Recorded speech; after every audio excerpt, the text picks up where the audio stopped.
of the physical environment, as we discussed in Chapter 6, but it is also true of the social environment. We pick up habits from the people around us. We copy the way our parents handle arguments, the way our peers flirt with one another, the way our coworkers get results. When your friends smoke pot, you give it a try, too. When your wife has a habit of double-checking that the door is locked before going to bed, you pick it up as well. I find that I often imitate the behavior of those around me without realizing it. In conversation, I'll automatically assume the body posture of the other person. In college, I began to talk like my roommates. When traveling to other countries, I unconsciously imitate the local accent despite reminding myself to stop. As a general rule, the closer we are to someone, the more likely we are to imitate some of their habits. One groundbreaking study tracked 12,000 people for 32 years and found that a person's chances of becoming obese increased by 57% if he or she had a friend who became obese. It works the other way, too. Another study found that if one person in a relationship lost weight, the other partner would also slim down about 1/3 of the time. Our friends and family provide a sort of invisible peer pressure that pulls us in their direction. Of course, peer pressure is bad only if you're surrounded by bad influences. When astronaut Mike Massimino was a graduate student at MIT, he took a small robotics class. Of the 10 people in the class, 4 became astronauts. If your goal was to make it into space, then that room was about the best culture you could ask for. Similarly, one study found that the higher your best friend's IQ at age 11 or 12, the higher your IQ would be at age 15, even after controlling for natural levels of intelligence. We soak up the qualities and practices of those around us. One of the most effective things you can do to build better habits is to join a culture where your desired behavior is the normal behavior. New habits seem achievable when you see others doing them every day. If you are surrounded by fit people, you are more likely to consider working out to be a common habit. If you're surrounded by jazz lovers, you are more likely to believe it's reasonable to play jazz every day. Your culture sets your expectation for what is normal. Surround yourself with people who have the habits you want to have yourself. You'll rise together. To make your habits even more attractive, you can take this strategy one step further. Join a culture where 1. Your desired behavior is the normal behavior, and 2. You already have something in common with the group. Steve Kamb, an entrepreneur in New York City, runs a company called Nerd Fitness, which helps nerds, misfits, and mutants lose weight, get strong, and get healthy. His clients include video game lovers, movie fanatics, and average Joes who want to get in shape. Many people feel out of place the first time they go to the gym or try to change their diet, but if you are already similar to the other members of the group in some way, say, your mutual love of Star Wars, change becomes more appealing because it feels like something people like you already do. Nothing sustains motivation better than belonging to the tribe. It transforms a personal quest into a shared one. Previously, you were on your own. Your identity was singular. You are a reader. You are a musician. You are an athlete. When you join a book club or a band or a cycling group, your identity becomes linked to those around you. Growth and change is no longer an individual pursuit. We are readers. We are musicians. We are cyclists. The shared identity begins to reinforce your personal identity. This is why remaining part of a group after achieving a goal is crucial to maintaining your habits. It's friendship and community that embed a new identity and help behaviors last over the long run. 2. Imitating the many. In the 1950s, psychologist Solomon Asch conducted a series of experiments that are now taught to legions of undergrads each year. To begin each experiment, the subject entered the room with a group of strangers.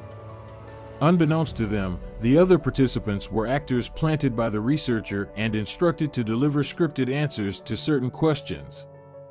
The group would be shown one card with a line on it and then a second card with a series of lines. Each person was asked to select the line on the second card that was similar in length to the line on the first card. It was a very simple task. Conforming to social norms. The experiment always began the same. First, there would be some easy trials where everyone agreed on the correct line. After a few rounds, the participants were shown a test that was just as obvious as the previous ones, except the actors in the room would select an intentionally incorrect answer. For example, they would respond A to the comparison shown in Figure 10. Everyone would agree that the lines were the same even though they were clearly different. The subject, who was unaware of the ruse, would immediately become bewildered. Their eyes would open wide. They would laugh nervously to themselves. They would double-check the reactions of other participants. Their agitation would grow as one person after another delivered the same incorrect response. Soon, the subject began to doubt their own eyes. Eventually, they delivered the answer they knew in their heart to be incorrect. Ash ran this experiment many times and in many different ways.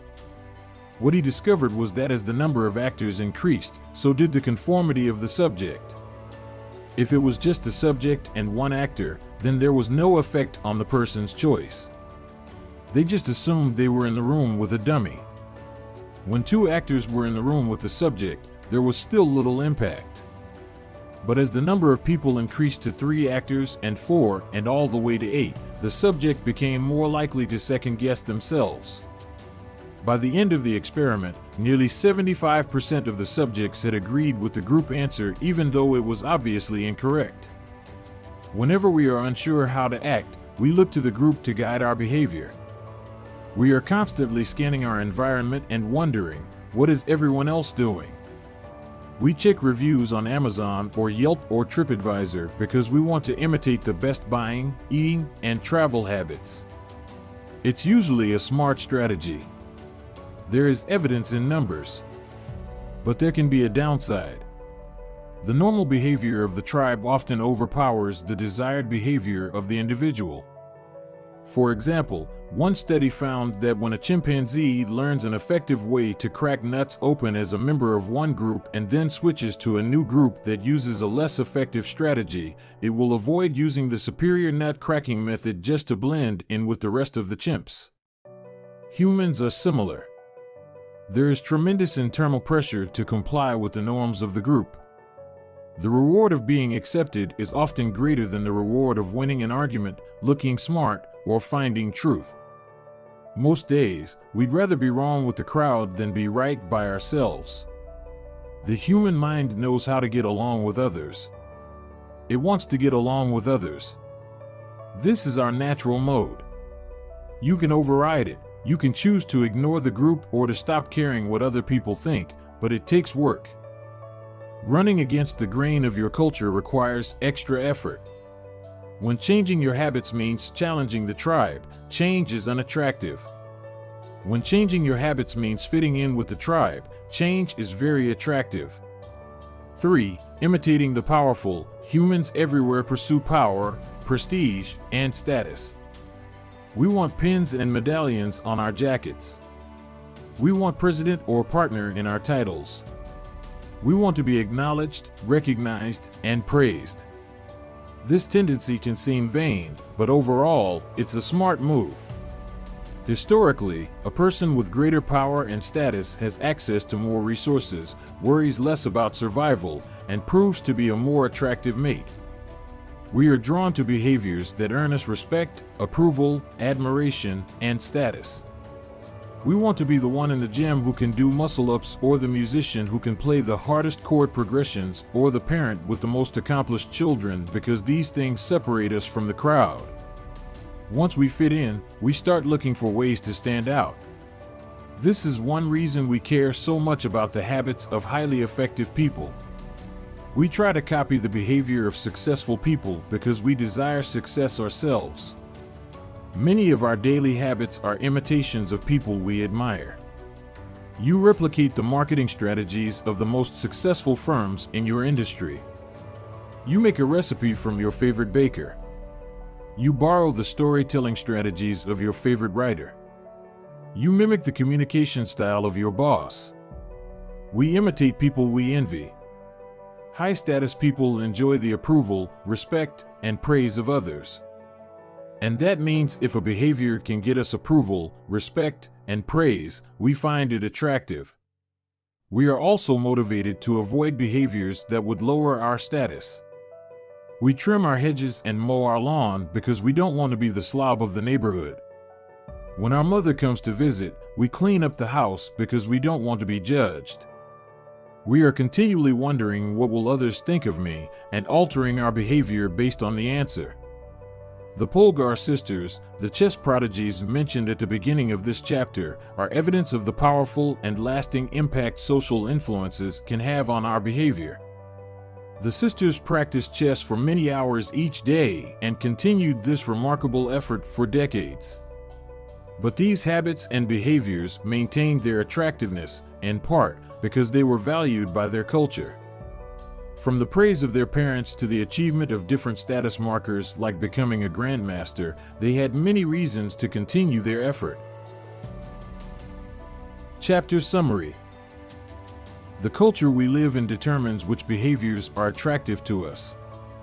We tend to adopt habits that are praised and approved of by our culture because we have a strong desire to fit in and belong to the tribe.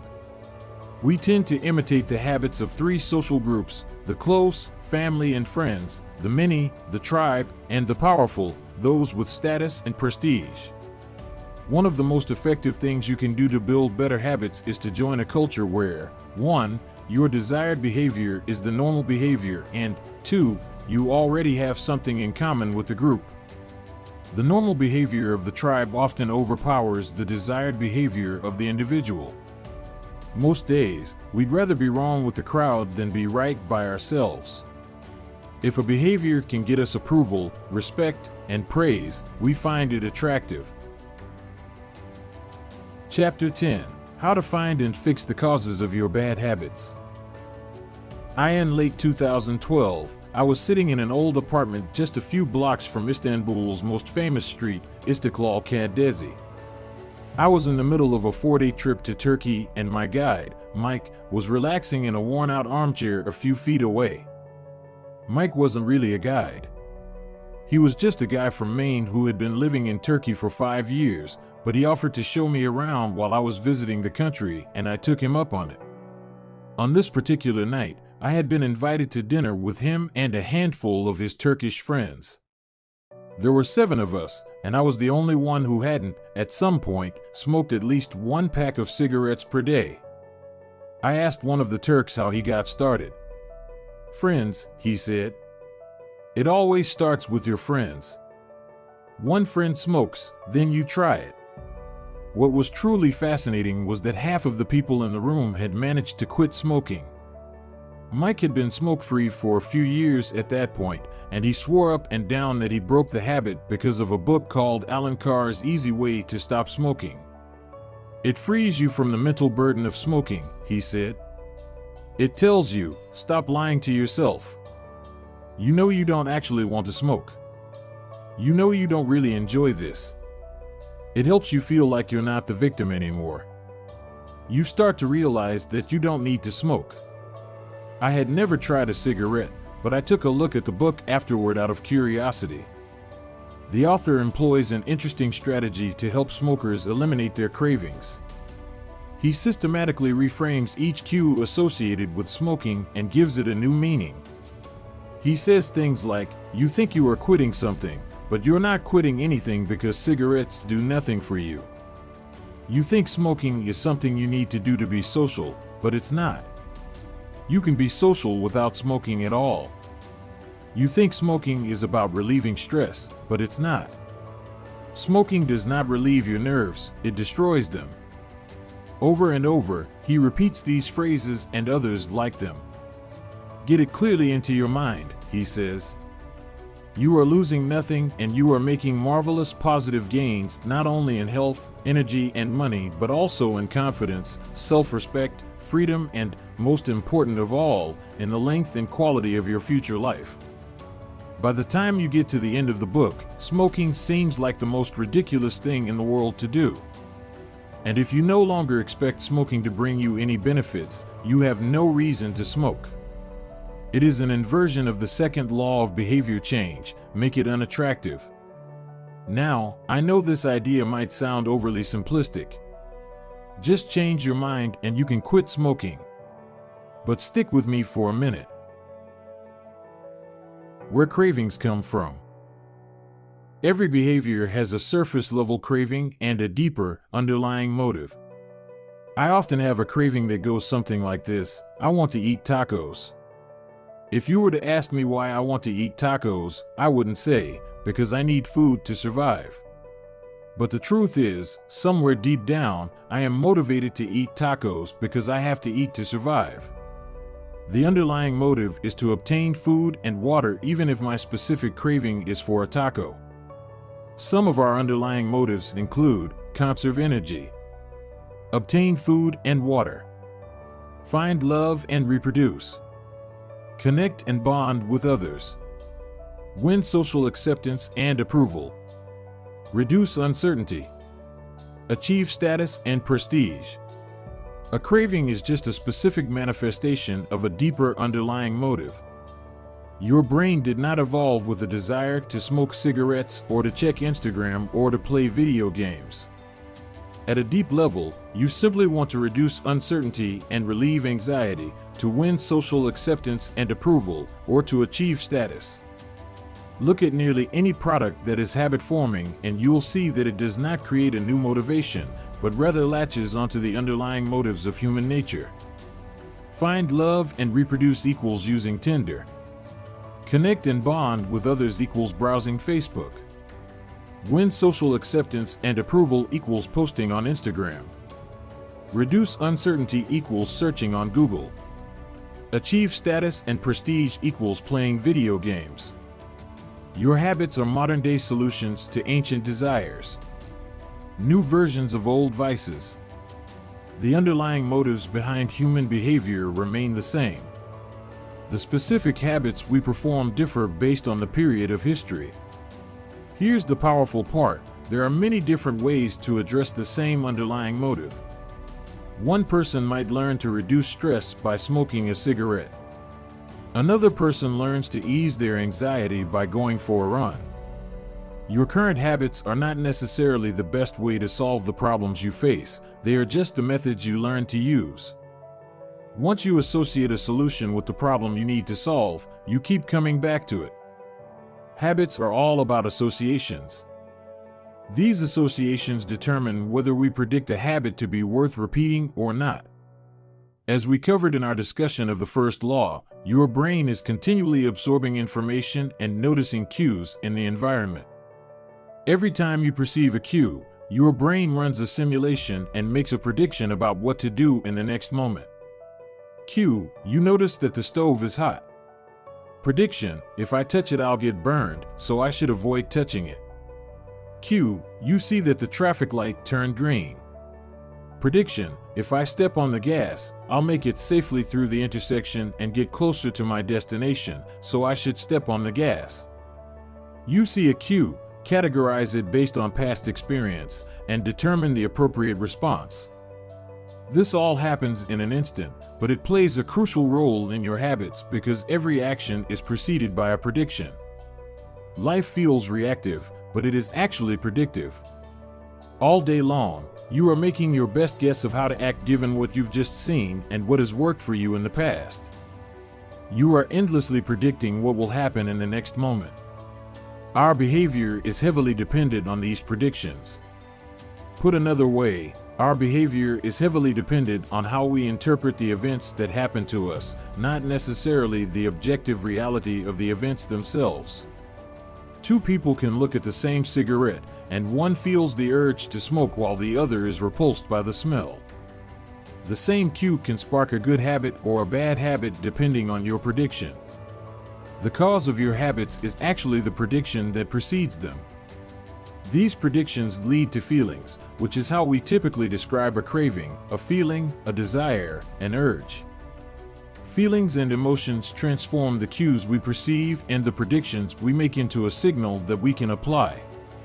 They help explain what we are currently sensing. For instance, whether or not you realize it, you are noticing how warm or cold you feel right now. If the temperature drops by 1 degree, you probably won't do anything. If the temperature drops 10 degrees, however, you'll feel cold and put on another layer of clothing. Feeling cold was the signal that prompted you to act. You have been sensing the cues the entire time, but it is only when you predict that you would be better off in a different state that you take action. A craving is the sense that something is missing. It is the desire to change your internal state. When the temperature falls, there is a gap between what your body is currently sensing and what it wants to be sensing. This gap between your current state and your desired state provides a reason to act. Desire is the difference between where you are now and where you want to be in the future. Even the tiniest action is tinged with the motivation to feel differently than you do in the moment. When you binge eat or light up or browse social media, what you really want is not a potato chip or a cigarette or a bunch of likes. What you really want is to feel different. Our feelings and emotions tell us whether to hold steady in our current state or to make a change. They help us decide the best course of action.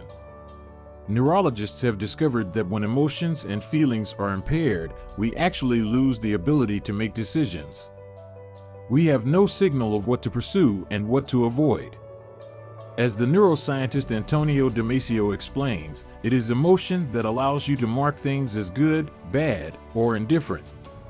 To summarize, the specific cravings you feel and habits you perform are really an attempt to address your fundamental underlying motives. Whenever a habit successfully addresses a motive, you develop a craving to do it again. In time, you learn to predict that checking social media will help you feel loved or that watching YouTube will allow you to forget your fears. Habits are attractive when we associate them with positive feelings, and we can use this insight to our advantage rather than to our detriment. How to reprogram your brain to enjoy hard habits. You can make hard habits more attractive if you can learn to associate them with a positive experience. Sometimes, all you need is a slight mindset shift. For instance, we often talk about everything we have to do in a given day. You have to wake up early for work. You have to make another sales call for your business. You have to cook dinner for your family. Now, imagine changing just one word. You don't have to. You get to. You get to wake up early for work. You get to make another sales call for your business. You get to cook dinner for your family. By simply changing one word, you shift the way you view each event. You transition from seeing these behaviors as burdens and turn them into opportunities. The key point is that both versions of reality are true. You have to do those things, and you also get to do them. We can find evidence for whatever mindset we choose. I once heard a story about a man who uses a wheelchair. When asked if it was difficult being confined, he responded, "I'm not confined to my wheelchair, I am liberated by it. If it wasn't for my wheelchair, I would be bedbound and never able to leave my house." This shift in perspective completely transformed how he lived each day.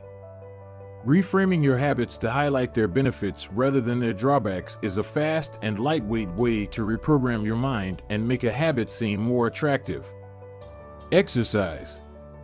Many people associate exercise with being a challenging task that drains energy and wears you down.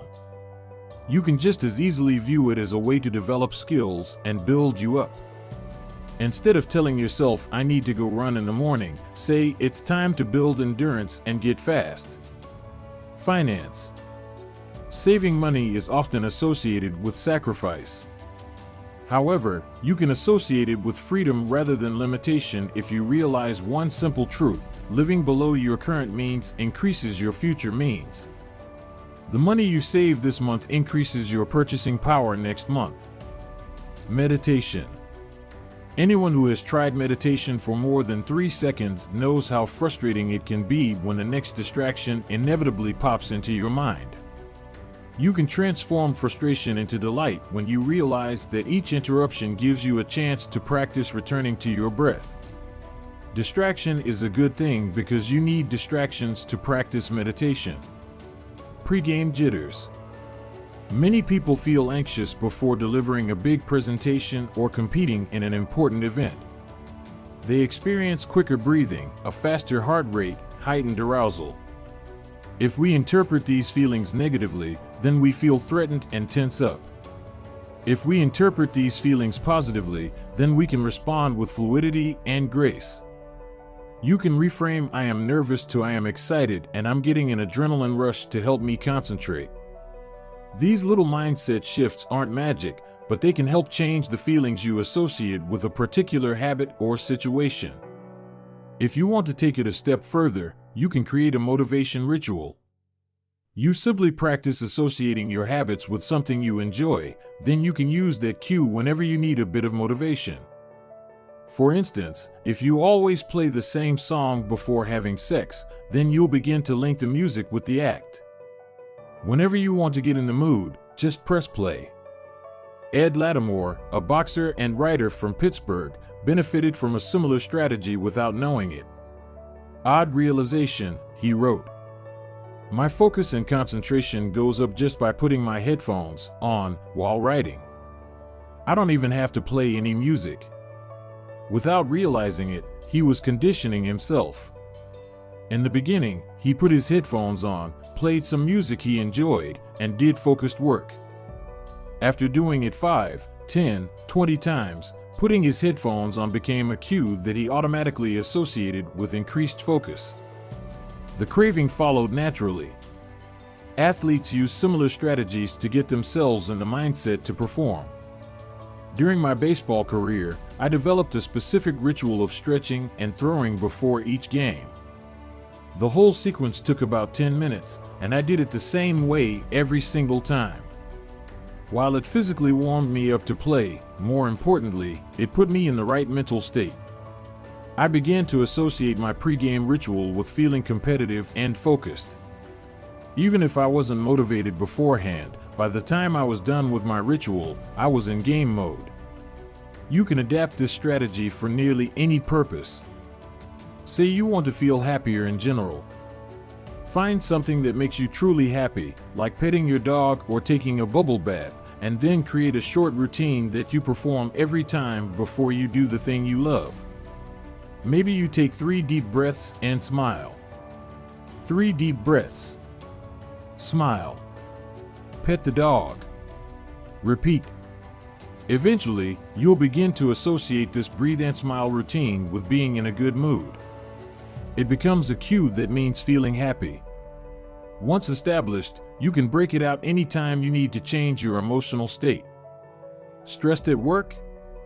Take 3 deep breaths and smile. Sad about life? 3 deep breaths and smile. Once a habit has been built, the cue can prompt a craving, even if it has little to do with the original situation. The key to finding and fixing the causes of your bad habits is to reframe the associations you have about them. It's not easy, but if you can reprogram your predictions, you can transform a hard habit into an attractive one. Chapter Summary. The inversion of the second law of behavior change is make it unattractive. Every behavior has a surface-level craving and a deeper underlying motive. Your habits are modern-day solutions to ancient desires. The cause of your habits is actually the prediction that precedes them. The prediction leads to a feeling. Highlight the benefits of avoiding a bad habit to make it seem unattractive. Habits are attractive when we associate them with positive feelings and unattractive when we associate them with negative feelings. Create a motivation ritual by doing something you enjoy immediately before a difficult habit. The third law, make it easy. Chapter 11, walk slowly, but never backward. On the first day of class, Jerry Yulesman, a professor at the University of Florida, divided his film photography students into two groups. Everyone on the left side of the classroom, he explained, would be in the quantity group. They would be graded solely on the amount of work they produced. On the final day of class, he would tally the number of photos submitted by each student. 100 photos would rate an A, 90 photos a B, 80 photos a C, and so on. Meanwhile, everyone on the right side of the room would be in the quality group. They would be graded only on the excellence of their work. They would only need to produce one photo during the semester, but to get an A, it had to be a nearly perfect image. At the end of the term, he was surprised to find that all the best photos were produced by the quantity group. During the semester, these students were busy taking photos, experimenting with composition and lighting, testing out various methods in the darkroom, and learning from their mistakes. In the process of creating hundreds of photos, they honed their skills. Meanwhile, the quality group sat around speculating about perfection. In the end, they had little to show for their efforts other than unverified theories and one mediocre photo. It is easy to get bogged down trying to find the optimal plan for change, the fastest way to lose weight, the best program to build muscle, the perfect idea for a side hustle. We are so focused on figuring out the best approach that we never get around to taking action. As Voltaire once wrote, the best is the enemy of the good. I refer to this as the difference between being in motion and taking action. The two ideas sound similar, but they're not the same. When you're in motion, you're planning and strategizing and learning. Those are all good things, but they don't produce a result. Action, on the other hand, is the type of behavior that will deliver an outcome. If I outline 20 ideas for articles I want to write, that's motion.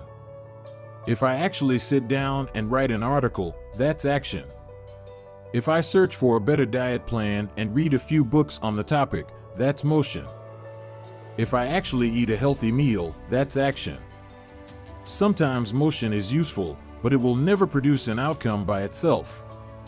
It doesn't matter how many times you go talk to the personal trainer, that motion will never get you in shape. Only the action of working out will get the result you're looking to achieve. If motion doesn't lead to results, why do we do it? Sometimes we do it because we actually need to plan or learn more. But more often than not, we do it because motion allows us to feel like we're making progress without running the risk of failure. Most of us are experts at avoiding criticism. It doesn't feel good to fail or to be judged publicly, so we tend to avoid situations where that might happen. And that's the biggest reason why you slip into motion rather than taking action. You want to delay failure. It's easy to be in motion and convince yourself that you're still making progress. You think, I've got conversations going with 4 potential clients right now. This is good. We're moving in the right direction. Or, I brainstormed some ideas for that book I want to write. This is coming together. Motion makes you feel like you're getting things done. But really, you're just preparing to get something done. When preparation becomes a form of procrastination, you need to change something. You don't want to merely be planning. You want to be practicing. If you want to master a habit, the key is to start with repetition, not perfection. You don't need to map out every feature of a new habit. You just need to practice it. This is the first takeaway of the third law. You just need to get your reps in. How long does it actually take to form a new habit? Habit formation is the process by which a behavior becomes progressively more automatic through repetition. The more you repeat an activity, the more the structure of your brain changes to become efficient at that activity. Neuroscientists call this long-term potentiation, which refers to the strengthening of connections between neurons in the brain based on recent patterns of activity. With each repetition, cell-to-cell signaling improves and the neural connections tighten. First described by neuropsychologist Donald Hebb in 1949, this phenomenon is commonly known as Hebb's law. Neurons that fire together wire together. Repeating a habit leads to clear physical changes in the brain. In musicians, the cerebellum, critical for physical movements like plucking a guitar string or pulling a violin bow, is larger than it is in non-musicians. Mathematicians, meanwhile, have increased gray matter in the inferior parietal lobule, which plays a key role in computation and calculation. Its size is directly correlated with the amount of time spent in the field. The older and more experienced the mathematician, the greater the increase in gray matter. When scientists analyzed the brains of taxi drivers in London, they found that the hippocampus, a region of the brain involved in spatial memory, was significantly larger in their subjects than in non-taxi drivers. Even more fascinating, the hippocampus decreased in size when a driver retired. Like the muscles of the body responding to regular weight training, particular regions of the brain adapt as they are used and atrophy as they are abandoned. Of course, the importance of repetition in establishing habits was recognized long before neuroscientists began poking around. In 1860, the English philosopher George H. Lewis noted, in learning to speak a new language, to play on a musical instrument, or to perform unaccustomed movements, great difficulty is felt because the channels through which each sensation has to pass have not become established, but no sooner has frequent repetition cut a pathway than this difficulty vanishes. The actions become so automatic that they can be performed while the mind is otherwise engaged. Both common sense and scientific evidence agree, repetition is a form of change. Each time you repeat an action, you are activating a particular neural circuit associated with that habit. This means that simply putting in your reps is one of the most critical steps you can take to encoding a new habit. It is why the students who took tons of photos improved their skills, while those who merely theorized about perfect photos did not. One group engaged in active practice, the other in passive learning. One in action, the other in motion. All habits follow a similar trajectory from effortful practice to automatic behavior, a process known as automaticity. Automaticity is the ability to perform a behavior without thinking about each step, which occurs when the non-conscious mind takes over. One of the most common questions I hear is, how long does it take to build a new habit? But what people really should be asking is, how many does it take to form a new habit? That is, how many repetitions are required to make a habit automatic? There is nothing magical about time passing with regard to habit formation. It doesn't matter if it's been 21 days or 30 days or 300 days. What matters is the rate at which you perform the behavior. You could do something twice in 30 days or 200 times. It's the frequency that makes the difference. Your current habits have been internalized over the course of hundreds, if not thousands, of repetitions. New habits require the same level of frequency. You need to string together enough successful attempts until the behavior is firmly embedded in your mind and you cross the habit line. In practice, it doesn't really matter how long it takes for a habit to become automatic. What matters is that you take the actions you need to take to make progress. Whether an action is fully automatic is of less importance. To build a habit, you need to practice it.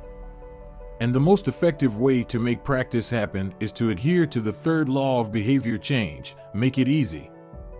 The chapters that follow will show you how to do exactly that. Chapter Summary. The third law of behavior change is make it easy. The most effective form of learning is practice, not planning. Focus on taking action, not being in motion. Habit formation is the process by which a behavior becomes progressively more automatic through repetition. The amount of time you have been performing a habit is not as important as the number of times you have performed it. Chapter 12. The Law of Least Effort.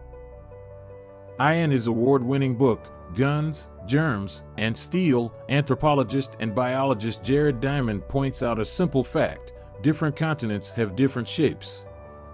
At first glance, this statement seems rather obvious and unimportant, but it turns out to have a profound impact on human behavior. The primary axis of the Americas runs from north to south. That is, the landmass of North and South America tends to be tall and thin rather than wide and fat. The same is generally true for Africa. Meanwhile, the landmass that makes up Europe, Asia, and the Middle East is the opposite. This massive stretch of land tends to be more east-west in shape. According to Diamond, this difference in shape played a significant role in the spread of agriculture over the centuries. When agriculture began to spread around the globe, farmers had an easier time expanding along east-west routes than along north-south ones. This is because locations along the same latitude generally share similar climates, amounts of sunlight and rainfall, and changes in season. These factors allowed farmers in Europe and Asia to domesticate a few crops and grow them along the entire stretch of land from France to China. The shape of human behavior. By comparison, the climate varies greatly when traveling from north to south. Just imagine how different the weather is in Florida compared to Canada.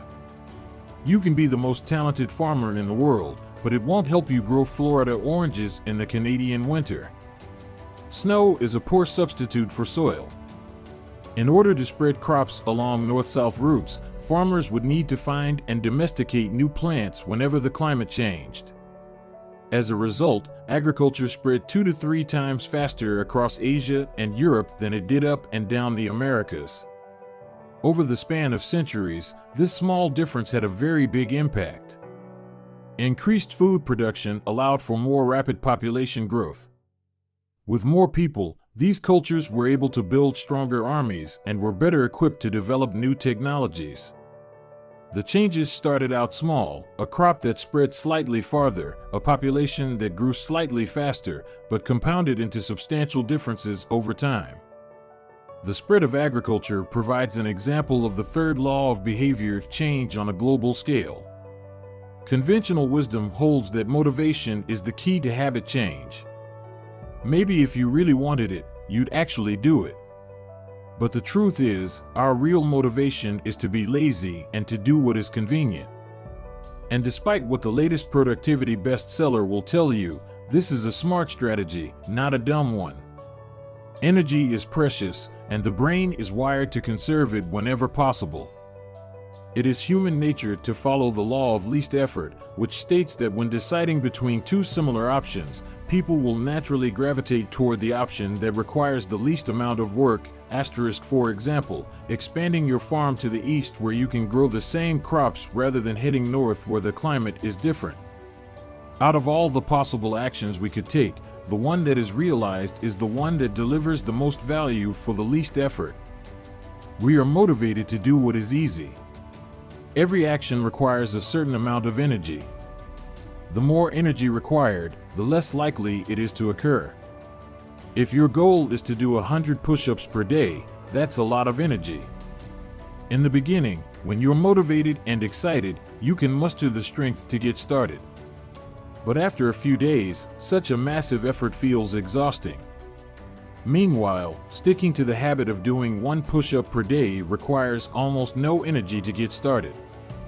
And the less energy a habit requires, the more likely it is to occur. Look at any behavior that fills up much of your life and you'll see that it can be performed with very low levels of motivation. Habits like scrolling on our phones, checking email, and watching television steal so much of our time because they can be performed almost without effort. They are remarkably convenient. In a sense, every habit is just an obstacle to getting what you really want. Dieting is an obstacle to getting fit. Meditation is an obstacle to feeling calm. Journaling is an obstacle to thinking clearly. You don't actually want the habit itself. What you really want is the outcome the habit delivers. The greater the obstacle, that is, the more difficult the habit, the more friction there is between you and your desired end state. This is why it is crucial to make your habits so easy that you'll do them even when you don't feel like it. If you can make your good habits more convenient, you'll be more likely to follow through on them. But what about all the moments when we seem to do the opposite? If we're all so lazy, then how do you explain people accomplishing hard things like raising a child or starting a business or climbing Mount Everest? Certainly, you are capable of doing very hard things. The problem is that some days you feel like doing the hard work and some days you feel like giving in. On the tough days, it's crucial to have as many things working in your favor as possible so that you can overcome the challenges life naturally throws your way. The less friction you face, the easier it is for your stronger self to emerge. The idea behind Make It Easy is not to only do easy things. The idea is to make it as easy as possible in the moment to do things that pay off in the long run. How to achieve more with less effort. Imagine you are holding a garden hose that is bent in the middle. Some water can flow through, but not very much. If you want to increase the rate at which water passes through the hose, you have two options. The first option is to crank up the valve and force more water out. The second option is to simply remove the bend in the hose and let water flow through naturally. Trying to pump up your motivation to stick with a hard habit is like trying to force water through a bent hose.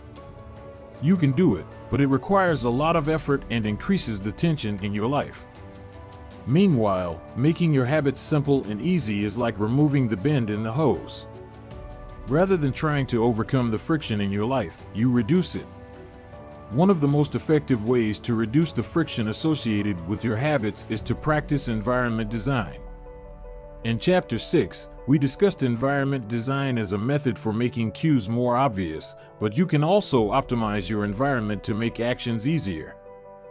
For example, when deciding where to practice a new habit, it is best to choose a place that is already along the path of your daily routine. Habits are easier to build when they fit into the flow of your life.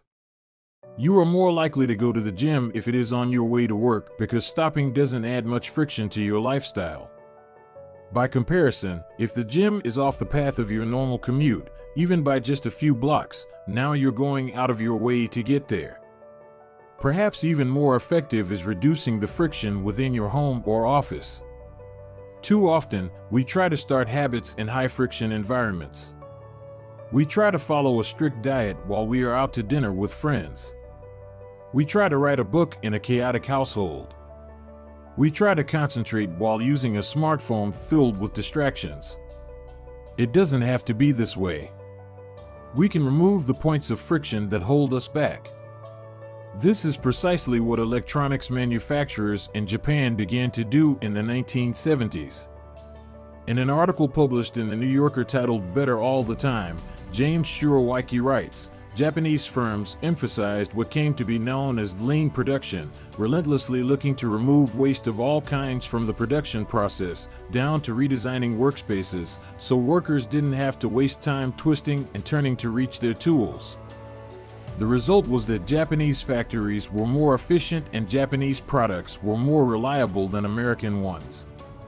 In 1974, service calls for American-made color televisions were 5 times as common as for Japanese televisions. By 1979, it took American workers 3 times as long to assemble their sets. I like to refer to this strategy as addition by subtraction. The Japanese companies looked for every point of friction in the manufacturing process and eliminated it. As they subtracted wasted effort, they added customers and revenue. Similarly, when we remove the points of friction that sap our time and energy, we can achieve more with less effort.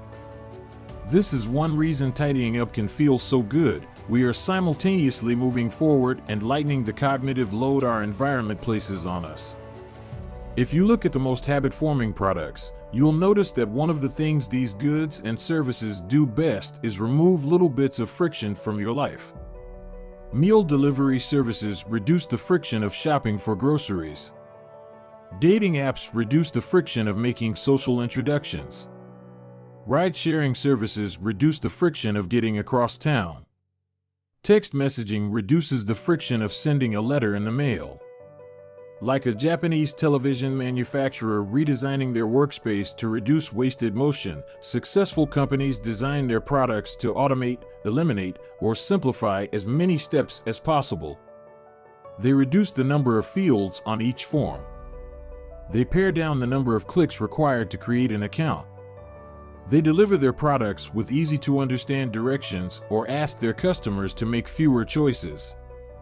When the first voice-activated speakers were released, products like Google Home, Amazon Echo, and Apple HomePod, I asked a friend what he liked about the product he had purchased.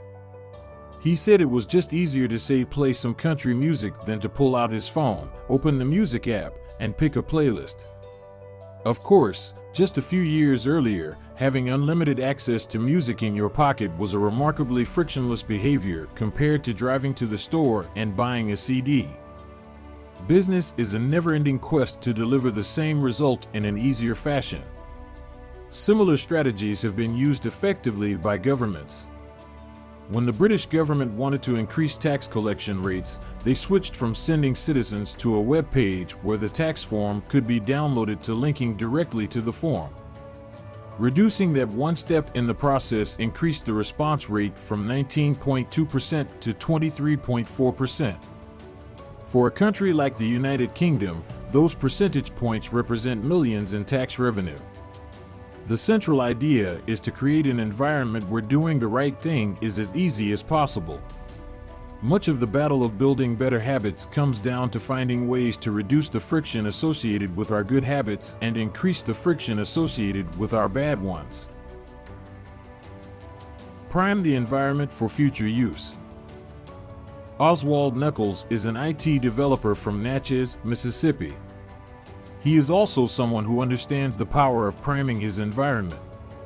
Knuckles dialed in his cleaning habits by following a strategy he refers to as resetting the room. For instance, when he finishes watching television, he places the remote back on the TV stand, arranges the pillows on the couch, and folds the blanket. When he leaves his car, he throws any trash away. Whenever he takes a shower, he wipes down the toilet while the shower is warming up. As he notes, the perfect time to clean the toilet is right before you wash yourself in the shower anyway. The purpose of resetting each room is not simply to clean up after the last action, but to prepare for the next action. When I walk into a room, everything is in its right place, Knuckles wrote. Because I do this every day in every room, stuff always stays in good shape.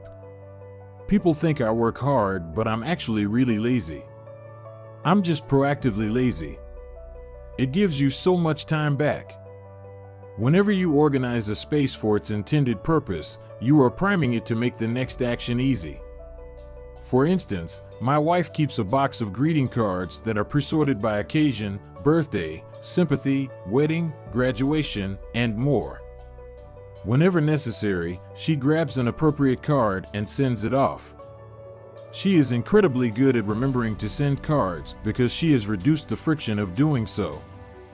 For years, I was the opposite. Someone would have a baby and I would think I should send a card. But then weeks would pass, and by the time I remembered to pick one up at the store, it was too late. The habit wasn't easy. There are many ways to prime your environment so it's ready for immediate use. If you want to cook a healthy breakfast, place the skillet on the stove, set the cooking spray on the counter, and lay out any plates and utensils you'll need the night before. When you wake up, making breakfast will be easy. Want to draw more? Put your pencils, pens, notebooks, and drawing tools on top of your desk, within easy reach. Want to exercise? Set out your workout clothes, shoes, gym bag, and water bottle ahead of time. Want to improve your diet?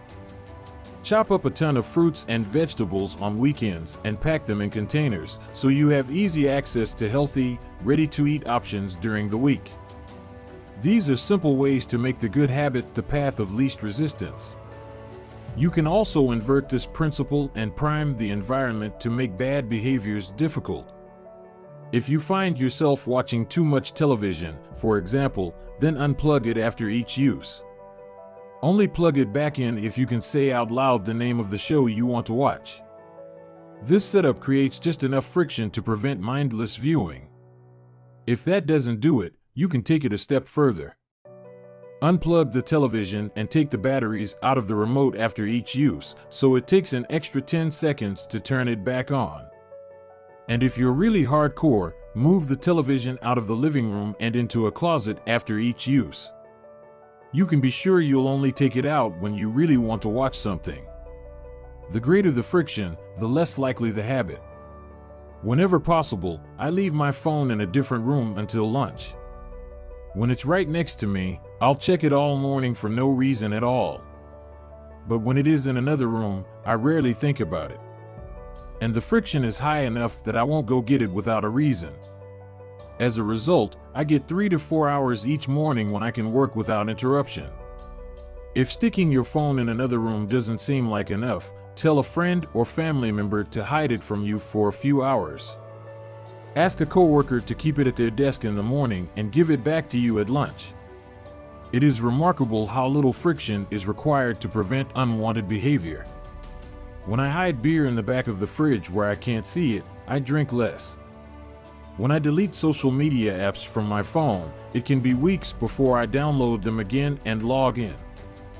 These tricks are unlikely to curb a true addiction, but for many of us, a little bit of friction can be the difference between sticking with a good habit or sliding into a bad one. Imagine the cumulative impact of making dozens of these changes and living in an environment designed to make the good behaviors easier and the bad behaviors harder. Whether we are approaching behavior change as an individual, a parent, a coach, or a leader, we should ask ourselves the same question: how can we design a world where it's easy to do what's right? Redesign your life so the actions that matter most are also the actions that are easiest to do. Chapter Summary. Human behavior follows the law of least effort. We will naturally gravitate toward the option that requires the least amount of work. Create an environment where doing the right thing is as easy as possible. Reduce the friction associated with good behaviors. When friction is low, habits are easy. Increase the friction associated with bad behaviors. When friction is high, habits are difficult. Prime your environment to make future actions easier. Chapter 13. How to stop procrastinating by using the 2-minute rule. Twyla Tharp is widely regarded as one of the greatest dancers and choreographers of the modern era. In 1992, she was awarded a MacArthur Fellowship, often referred to as the Genius Grant, and she has spent the bulk of her career touring the globe to perform her original works. She also credits much of her success to simple daily habits. I begin each day of my life with a ritual, she writes. I wake up at 5:30 a.m., put on my workout clothes, my leg warmers, my sweatshirt, and my hat. I walk outside my Manhattan home, hail a taxi, and tell the driver to take me to the Pumping Iron Gym at 91st Street and 1st Avenue, where I work out for 2 hours.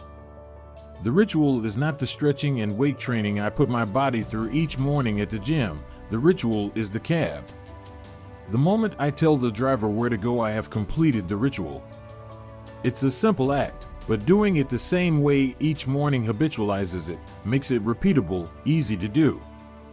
It reduces the chance that I would skip it or do it differently.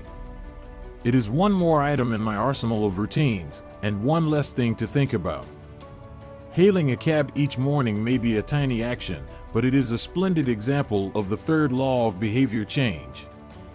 Researchers estimate that 40 to 50% of our actions on any given day are done out of habit.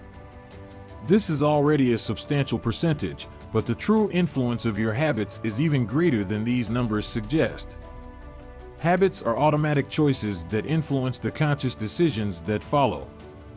Yes, a habit can be completed in just a few seconds, but it can also shape the actions that you take for minutes or hours afterward. Habits are like the entrance ramp to a highway.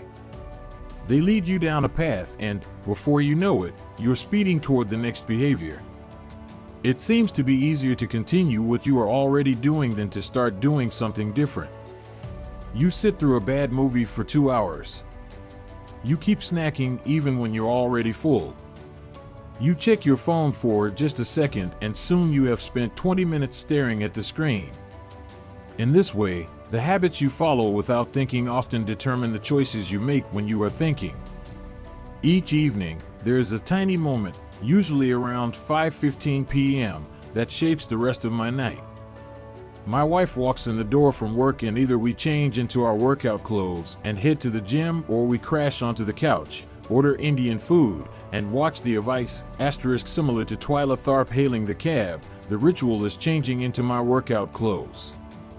If I change clothes, I know the workout will happen. Everything that follows, driving to the gym, deciding which exercises to do, stepping under the bar, is easy once I've taken the first step.